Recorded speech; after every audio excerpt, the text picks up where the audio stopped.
In the vibrant city of Udala, known for its wealth, tall buildings, great opportunities and proud families, lived a girl named Amarachi. To anyone who met her, she was graceful, well-spoken, and carried herself like royalty. People whispered that she must come from a noble lineage, for her confidence was not ordinary. But beneath her charm and confidence, Amarachi carried a secret she had buried so deep that not even her closest friends knew the truth. She was not from a wealthy family. In fact, Amarachi grew up in a small nearby village called Obina, where her mother sold roasted maize by the roadside, and her father had died of a strange sickness when she was just 9. Life was hard. But Amarachi had one gift that always opened doors for her: her beauty. Her mother always warned her, "My daughter, the truth may sleep, but one day it will wake up. Don't build your future on a lie." But Amarachi never listened. "Mama, nobody wants to marry a poor girl. I must find my way by any means," she would say. And so she left Uminachi and moved to Udala city, where nobody knew her past. There, she created a new identity: the daughter of a wealthy trader who lived abroad. With a few fake stories and expensive clothes borrowed from rich friends she met while working at a boutique, Amarachi wove a web of lies that began to look like truth. Then one day, fate knocked on her door.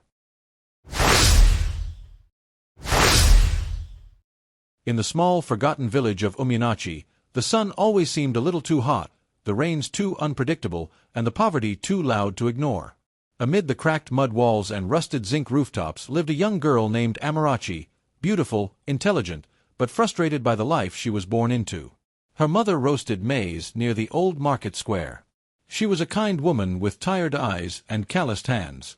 After school one day, Amarachi sat on a wooden stool outside her mother's mud house. Her school uniform was neat, but she was unhappy due to the life of struggle and hardship they lived. One day Amarachi was sitting in front of their home drinking gari when some children ran past her. One of them, a boy named Tachukwu, shouted, "Poverty girl! You always eat plain gari." Amarachi's face flushed. Her mother came out with a tired smile and said, "My daughter, never be ashamed of where you come from. What matters is where you are going." But Amarachi, barely 9, was unhappy. "I won't die poor like Papa," she whispered under her breath. Despite their struggle and hardship, Amarachi's mother did her best in providing for Amarachi and raising her well.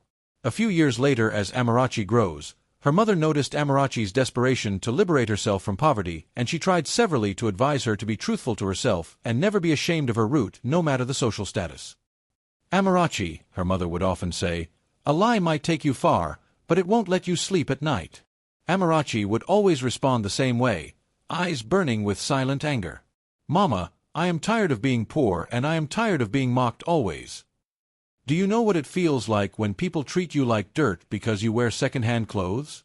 I will not die in this village like a poor rat." Her mother would sigh deeply.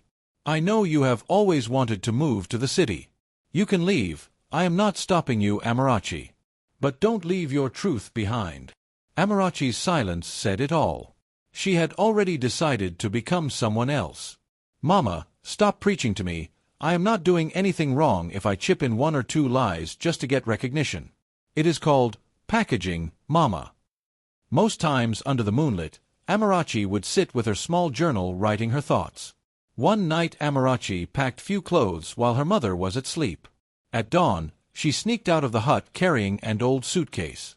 She walked through the village with determination written all over her face.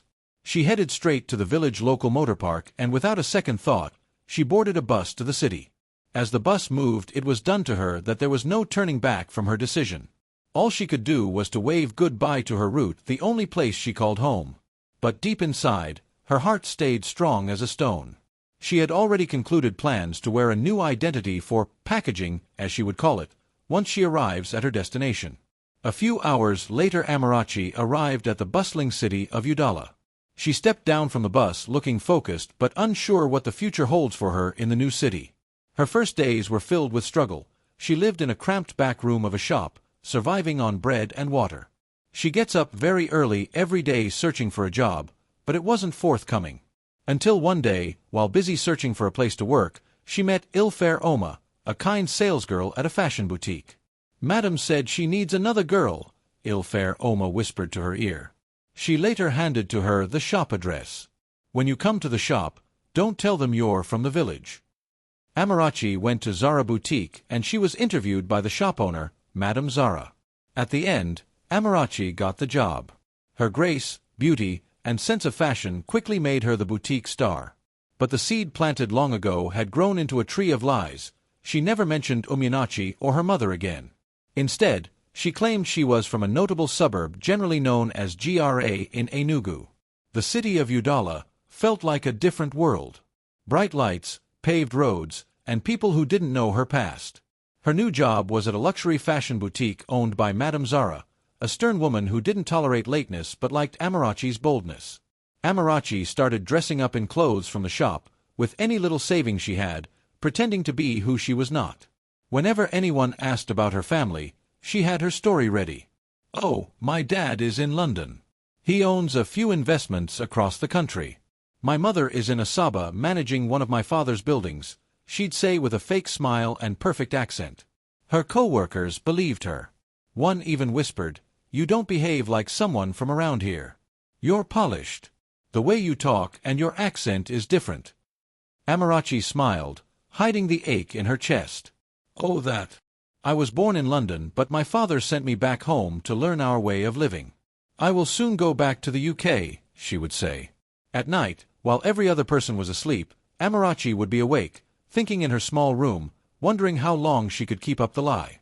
But she told herself, "I'll stop pretending once I marry someone rich. Then I'll never have to lie again." That's how she was engulfed deep into the web of lies. In one of the occasion, a handsome young man named Obina, the quiet and kind son of a wealthy business tycoon, noticed her from afar. "Who is that beautiful young maiden?" he asked his friend Tony. Tony shrugged. "Her name is Amarachi. She is very reserved. They say she's the daughter of a big businessman in London. She is new in town, very quiet and beautiful, right?" Obina chuckled. "Beautiful is an understatement. She's enchanting." Then he walked over to her. "May I join you, beautiful?" Amarachi blushed. "If you don't mind," she replied, adding a hint of fake shyness. They talked for long about almost everything, but she carefully avoided talking about her childhood. She claimed to have grown up in the UK and only returned home when she was much younger. Obina was impressed. "You're different from the others. So calm, so refined." Inside, Amarachi's heart pounded. She had seen Obina's face in magazines. If this worked, she'd never be poor again. Obina had just returned from studying abroad. He was handsome, kind, and deeply admired by many women. But it was Amarachi who captured his heart. One afternoon Obina walked into the boutique. Amarachi, caught off, but her natural beauty and humility captured Obina's heart. "What are you doing here?" he asked. "This boutique is owned by my mother's close friend Madame Zara, and I always help out when I am around here." "Oh, that's very kind of you." Obina returned the next day. Then the next. Soon, they were inseparable and were seen together almost everywhere. Obina would send her expensive gifts. He took her to high-class restaurants and places she never knew existed. Amarachi's mother, still in Uminachi, rarely heard from her. The few times she called, Amarachi would speak in whispers, rushing to the bathroom to answer and always hang up. She was ashamed of her real roots. One evening, while they were chatting and having good time together, Obina looked into her eyes. "You're different, Amarachi. Real. Not like the others." But Amarachi's smile faded. "There are things you don't know about me," she said. "Whatever it is, it doesn't matter," he replied. "I love you." Their courtship was swift and intense. Obina would take her around Udala City, and she truly enjoyed every bit of it. One evening, during a quiet dinner, Obina asked, "What was your childhood like?" Amarachi panicked inside. Mostly abroad, boarding school in London. My parents were very private. I was young, and as an only child I was an introvert and didn't make many friends." Obina smiled. "That makes two of us. I am an only child too. Maybe that's why you're not like these noisy girls around here. I'm glad you're not drawn to fame or social media." She smiled, nodding. But deep inside, guilt tightened her chest. When Amarachi was invited to Chief Madu's mansion for the first time, she was stunned by the mansion they lived in, the kind she had only seen in movies. Elegant structure, marble floors, golden-framed portraits, chandeliers like stars. Chief Madu, tall and proud, greeted her and welcomed her with suspicion. "So, Amarachi, you say your father is in London?" he asked, sipping from a glass of a well-refined double-blended old whiskey. "Yes, sir. He visits every December, but he's currently managing new properties in Croydon." "Croydon?" He raised an eyebrow. "And you don't live with any family member here in the country?" "Oh, that. My family is scattered. My uncle lives in Ghana. My cousins are in the U.S. Chief Madu nodded slowly. "I see." He was a bit skeptical but trusted his son's judgment anyway. After she left them that day, Chief Madu turned to Obina. "That girl, she is polished, yes. But something about her story is not too clean. Be careful, son." Obina waved it off. "She's the realest person I know." But the gods had started whispering. Unknown to Amarachi, Chief Madu, Obina's father, had been watching her. He didn't trust her charming face and sweet words. One morning, he summoned a friend of his who worked in a private investigation firm. "Find out everything about that girl," Chief Madu said. "I won't let a gold digger marry my son." Weeks turned into months and their love blossomed. After a year of courtship, Obina proposed. Amarachi was overwhelmed, not just out of joy, but fear. Fear that her web of lies might finally break. He went down on his knee, holding her hand. He brought out an expensive diamond ring and said, "Amara, from the first day I met you my heart stopped beating for a moment and now it beats non-stop for you and you alone. Would you do me the honor to be my wife and mother to my unborn children?" Amarachi, who looked surprised, said yes, but deep down that was exactly her wish. When the news of their engagement got to Chief Madu, he once again spoke with Obina to be certain he was not making mistakes. But Obina maintained his stand to marry Amarachi. Chief Madu at that point gave his blessing and insisted on a grand wedding, one that would shake the town. "It must happen in 3 moons' time," he said. "My only son must marry with dignity. Invite all the dignitaries, kings, and elders." When Obina related to Amarachi that the wedding would come up in 3 moons' time, she smiled brightly while her heart raced in panic. Soon the wedding plans began. Tailors, caterers, drummers, dancers, all set for the most talked-about event in Udala. Amarachi sent a cold message to her mother, "Please, do not come for the wedding. I will visit later and explain things to you." Her mother, heartbroken, kept silent. But the gods had seen it all. She wept alone, staring at the letter in her hands. Meanwhile, strange things started happening. An old man who was at the boutique one day stared at Amarachi and muttered, "A masquerade cannot dance forever. The drums will surely stop." She was worried to hear a stranger speak to her in such a parable. Madame Zara noticed how worried she looked after her encounter with the old man. "You look troubled, my dear. Are you sure this marriage is not stressing you a lot?" Amarachi answered politely, "No, ma. Everything is actually going as planned." But her dreams began to haunt her, visions of her in the village washing clothes with her mother and children calling her liar. Back in Uminachi, the news of Amarachi's upcoming wedding spread like wildfire. Her mother, who finally saw the wedding invitation, couldn't bear it. She later borrowed money and journeyed to the city to see Amarachi. While on her way to the boutique, she found Amarachi outside the boutique. With total disappointment in her eyes, she said, "You must tell him the truth before the gods do." "What are you doing here, Mama?" she whispered. "I told you not to come here until after the wedding." "Mama, I've worked too hard for this life." Amarachi hissed. "You don't know what I've been through. You better leave immediately before anyone sees you. Truth is like palm oil, it always rises to the top. Don't build your marriage on false foundation, it will surely collapse when the truth surfaces," Mama Amarachi whispered. "Please leave before you crash it yourself." Amarachi quickly gave her some money to go back to the village immediately, and she turned away. Ilfair Oma, one of Amarachi's co-shop attendants who saw her talking to the woman, asked, "Who was that woman you were talking to a moment ago? She seems to know you very well." "No, she was just a beggar who asked for help, and I gave her some money," she responded. Amarachi was ashamed to admit that the woman was her mother because of her fake packaging. Soon Mama Amarachi returned to the city. This time she stood outside Amarachi's compound, a better apartment where she moved to. She walked in shouting, "Tell them who you are before it's too late." She was chased away by security before anyone could figure out who she was referring to. Next, a beggar on the roadside Amarachi always gives money, looked her in the eyes and said, "Even the wind cannot hide the scent of the truth. Do the right thing, my daughter." Amarachi was shaken. Her lies were beginning to crack, she started losing night's sleep, yet she held her ground. A few days before the wedding, Obina noticed that she was unusually quiet. "My love," he called, holding her hand, "something troubles you? Is there anything you're not telling me?" She forced a smile. "I'm just overwhelmed by the wedding preparations. That's all." Obina believed her. But destiny didn't. Preparations continued. Guests flooded in from across the country. Obina's friends from abroad and Chief Madu's colleagues all flew in from their respective locations. The compound was decorated with tents, palm fronds, and gold fabrics. Traditional dancers rehearsed near the gate. Still, Amarachi remained nervous. Few days to the wedding, she could not sleep, thinking of all that was gradually unfolding.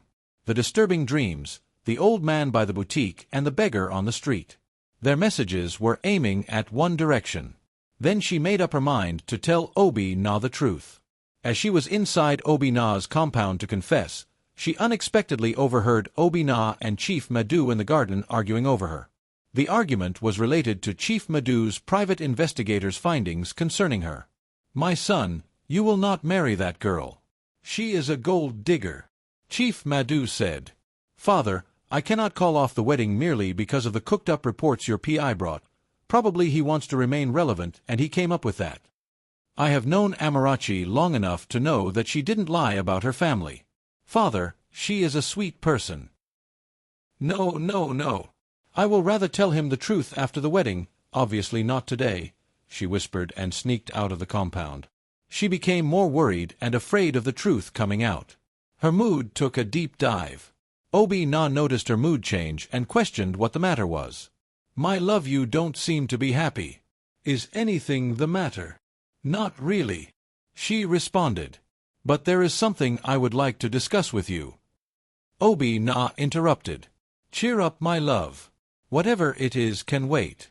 After the wedding you can tell me whatever it is that's bothering you." A few days later, Chief Madu sat with Obina once again. When he realized that his words could not change Obina's stand on Amarachi, he withdrew his statements and supported the wedding. "Son," he called, "I have realized how much you love Amarachi. Well, you are old enough to choose whom to marry. You have my support as long as you are happy." The wedding day came like a whirlwind. Amarachi with Obina right beside her walked into the wedding hall, feeling excited and overjoyed. Her smile was wide, but her soul was shaking. The venue was full. Vibrant guests glittering in colorful outfits filled the venue of the event. Chief Madu was a proud father as he witnessed his son and Amarachi looking absolutely gorgeous as they walked in.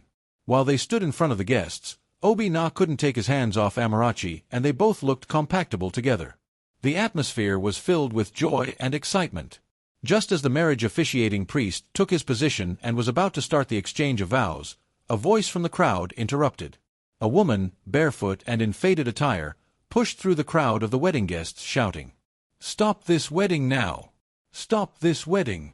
Gasps, whispers and eyes turned. Who could possibly want a beautiful wedding ceremony of such standard never witnessed before in the entire Udala city to be halted? It was no other person than Amarachi's mother, barefoot, dusty, and trembling. "I am the mother of this bride," she shouted. "I was not invited because she is ashamed of me. But before the gods, before this crowd, and before my daughter, I must speak." "Amarachi," her mother called. "Stop this whole lies." Chief Madu, deeply embarrassed before his friends and business colleagues, frowned and couldn't believe his eyes. Amarachi stood frozen beside confused Obina. "Mama," she whispered. "Why? Why today of all days? I pleaded with you not to come." She sobbed. "Yes, I am here because I warned you severally, but you didn't listen. I won't let you begin a marriage with lies. She turned to Obina. My son, Amarachi, my daughter, is from Uminachi. I raised her alone. She is not from Enugu as she claimed. She is beautiful with a pure heart, but she lied her way all through to your heart. My daughter's full name is Amarachi Erze. She was born in Uminachi, and I raised her from the sales of roasted maize. Her father died poor. She has lied to all of you. Amarachi's legs weakened. Obina continued staring in confusion. What is the meaning of this?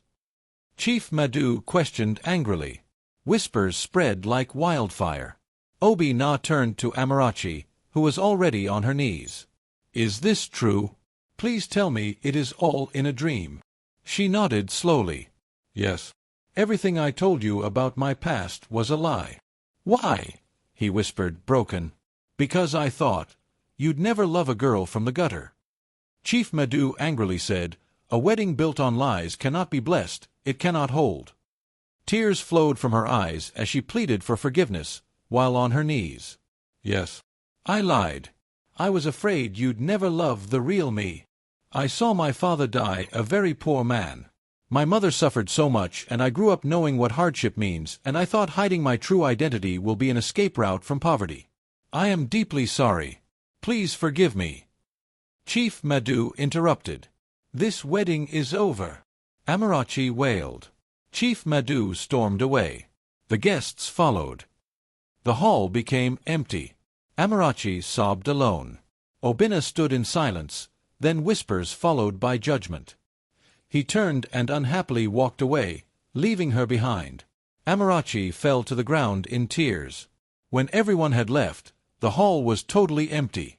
Obina sat alone in one corner of the hall, staring at the untouched wedding food and drinks. His heart was torn. He loved her, but how could he trust her? Then he remembered something. A day in the past when Amarachi gave the only scarf he bought for her to a beggar during a storm. And another time, when she visited an orphanage with gifts. Maybe she lied, he thought, but she's not evil. She got good heart. The boutique girls began whispering the next day, and Amarachi's story was in circulation all over the whole town.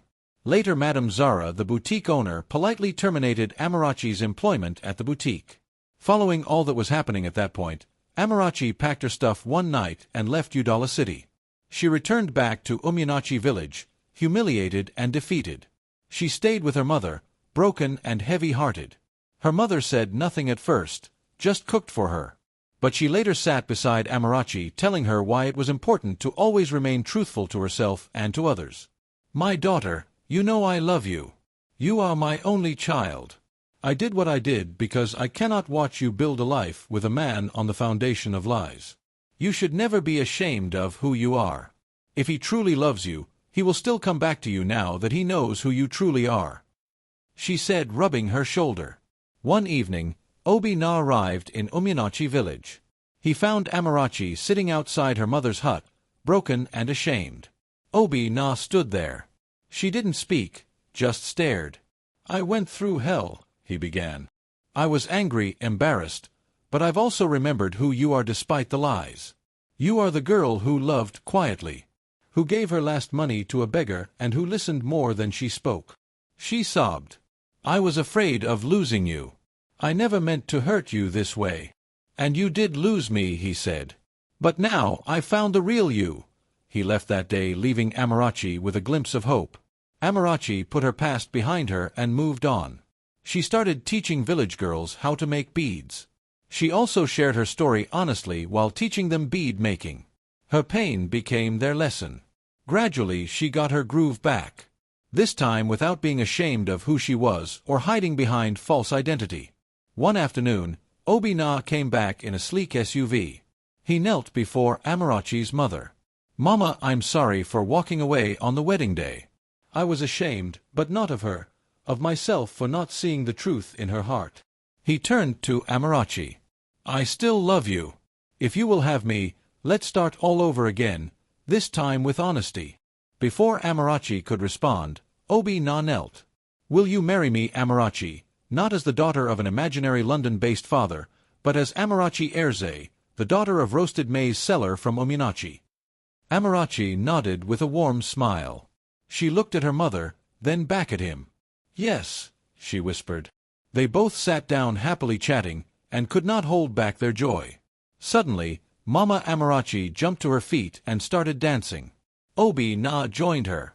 As she danced further, Obina started throwing money on her in appreciation. Their second wedding was quiet, held in Mama Amarachi's compound in Uminachi village. No palaces. No drums. No riches. No cameras. Just truth, love, and blessings. A lie can carry you far, but it cannot keep you there. Like the moon hiding behind clouds, truth will always shine through. Sometimes, the truth we hide becomes the storm that finds us. But even after the storm, there can be a rainbow. Thank you for watching this powerful tale of love, deception, and redemption. If this story touched your heart, don't forget to like, share, and subscribe for more unforgettable African folktales. Until next time, remember, no matter how far you run, destiny always finds you. African Tales by Bro Divine, keeping our heritage alive, one story at a time. Please drop your thoughts on this story in the comments section. Remain blessed.